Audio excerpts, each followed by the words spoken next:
Hello दोस्तों। आज हम क्लास 11th के चैप्टर नंबर फर्स्ट सेट का शुभारंभ करते हैं। चलिए समझते हैं सेट क्या होता है। Set a well defined collection of objects.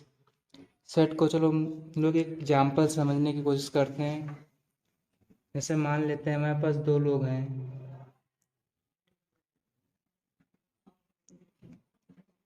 Ram और श्याम।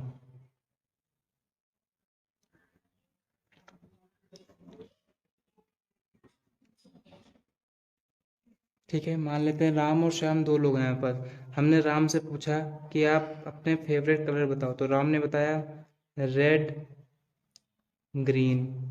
यही क्वेश्चन हमने श्याम से पूछा, तो श्याम ने बताया येलो और पिंक। ठीक है, अब हम इन्हीं से दूसरा क्वेश्चन पूछते हैं कि आप हमें यह बताइए कि जेई मेंस और जेई एडवांस में कौन कौन सब्जेक्ट का एग्ज़ाम होने वाला है। तो राम जो बताते हैं फिजिक्स, केमिस्ट्री, मैथमेटिक्स। जो श्याम है वो बताते हैं केमिस्ट्री, फिजिक्स, मैथमेटिक्स। अब इसमें से बताइए कि कौन सा सेट होता है। देखो सेट वो होता है जिसमें किसी से भी आप आंसर पूछें वो आंसर सेम होना चाहिए। जैसे हमने पहले वाले में कलर पूछा था, तो इन्होंने बताया रेड और ग्रीन, इन्होंने क्या बताया येलो और पिंक। अब इन दोनों में आंसर तो कुछ सेम नहीं आ रहे हैं, तो ये हमारा सेट नहीं होगा। अच्छा, दूसरे वाले में देखिए physics, chemistry, mathematics, chemistry, physics, mathematics. देखिए अब इनका कहने का तरीका अलग है लेकिन आंसर सेम है। तो सेट क्या होता है? सेट आप किसी से भी आंसर पूछे उसका आंसर वो सेम आए। ऑर्डर मैटर नहीं करते, ऑर्डर चाहे जो हो, जैसे फिजिक्स केमिस्ट्री मैथ हो या केमिस्ट्री फिजिक्स मैथ हो, वो हमारा सेट होगा। सेट्स वैसे ब्रेसेस के अंदर लिखा जाता है।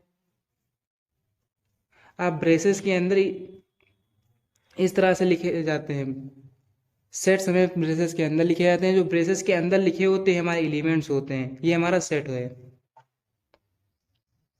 ठीक है, समझ में आया आपको? सेट क्या होता है? आप किसी से भी आंसर पूछें उसका आंसर सेम है। जैसे हमने इनसे पूछा था तो इन्होंने फिजिक्स केमिस्ट्री मैथमेटिक्स बताया, इन्होंने भी फिजिक्स केमिस्ट्री मैथमेटिक्स ही बताया, बस इनका कहने का तरीका दूसरा था, इनका कहने का तरीका दूसरा था। लेकिन ये दोनों हमारे पास सेट हैं, लेकिन ऊपर वाले हमारे पास सेट नहीं है। ठीक है, समझते हैं। आगे समझते हैं set. The sets are usually denoted by capital letters. Set जो होते हैं कैपिटल लेटर से लिखे जाते हैं। Objects are also called elements और मेंबर्स ऑफ सेट। हाँ भाई, जो ब्रेसेस के अंदर लिखे होते हैं इन्हीं को हम एलिमेंट्स कहते हैं या मेंबर ऑफ सेट कहते हैं। जैसे हमारे पास एक सेट है ए, तो इसमें 1 2 3 एलिमेंट्स है हमारे पास। तो ये देखो 1 बिलोंग्स टू ए, ये जो सिंबल ऐसा होता है इसको बिलोंग्स टू कहते हैं, इसको एप्सिलॉन कहते हैं। 1 बिलोंग्स टू ए क्योंकि 1 इसमें है।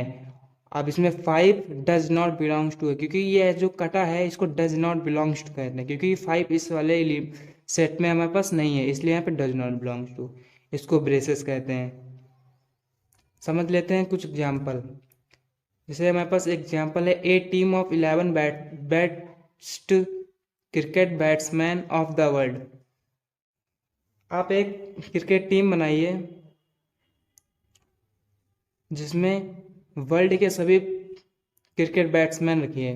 तो आप कुछ और टीम बनाएंगे, हम कुछ और बनाएंगे, तो ये हमारा सेट्स का एग्जाम्पल नहीं होगा, तो नो।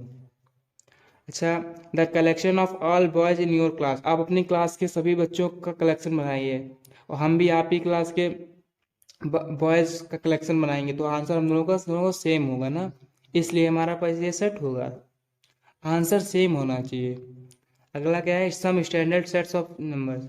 एन क्या है? The sets of all natural number. Natural number क्या होते हैं? जो 1 से स्टार्ट होते हैं। जेड क्या था? सेट ऑफ ऑल इंटीजर, जो पॉजिटिव निगेटिव और जीरो होते हैं। क्यों क्या होता है? क्यों the set of all natural number, जो पी वाई क्यू की फॉर्म में लिखे जाते हैं। आर क्या है? Set of real numbers. सी क्या है? Complex numbers. जेड प्लस क्या है? Positive integers. क्यू प्लस क्या है? Positive real numbers. R plus क्या है? Set of positive real numbers. अब समझ लेते हैं representation of a set. Set को हम किस तरह से रिप्रेजेंट करते हैं। इसके दो मेथड होते हैं, roster method, set builder method. Roster method को टैबुलेशन मेथड भी कहते हैं या टैबुलर मेथड भी कहते हैं। सबसे पहले समझते हैं रोस्टर फॉर्म क्या होती है। तो रोस्टर फॉर्म समझने से पहले एग्जाम्पल समझते हैं। जैसे हमारे पास यह वर्ड है यहाँ पे इंजीनियर, तो जब कभी भी रोस्टर फॉर्म में लिखिएगा तो ऑर्डर आप डिफरेंट हो सकता है, लेकिन जो एलिमेंट होंगे वो रिपीट नहीं होंगे। रिपीट होने मतलब हमारे पास यहाँ पे वर्ड इंजीनियर है तो ई एस में कितनी बार है, 1 2 3, लेकिन जब इसको हम सेट में लिखेंगे तो एक ही बार लिखा जाता है। सेट के अंदर हर एक एलिमेंट एक ही बार लिखा जाता है, रिपीट नहीं होता है। अब देखिए ENGIR इसमें लिखा है, इसमें GNERE लिखा है, तो ये दोनों हमारे सेट हैं, ये दोनों रोस्टर फॉर्म में लिखे हैं। अब सेट बिल्डर फॉर्म का मतलब, बिल्ड का मतलब एक ऐसी डिफिनेशन जिससे को पढ़ने के बाद हमें यह पता चल जाए कि उसमें कह क्या रहा है। जैसे एग्जाम्पल समझते हैं, वाई सच दैट, ये सच दैट का सिंपल होता है, इसको ऐसे भी लिखते हैं Y such that, Y is a vowel in the English alphabet. English alphabet में वॉवेल का आप सेट लिखिए, तो लेट कर लिया हमने, ए जो सेट है हमारा वॉवेल्स का है, तो ये इस तरह से लिखा होता है, रोस्टर फॉर्म होता है। जैसे ऊपर वाले में क्या है, x such that x is a natural number. 3 और 100 के बीच के हमें सारे एक्चुअल नंबर्स लिखने हैं, 3 और 100 इंक्लूड नहीं करना है, क्योंकि यहाँ पे इक्वल का साइन नहीं लगा। अगर ऐसे लिखा होता तो हम उसको भी इंक्लूड करते, लेकिन यहाँ पे 3 और 100 को छोड़कर उसके बीच के सारे नेचुरल नंबर्स लिखने हैं। समझ में आया आपको?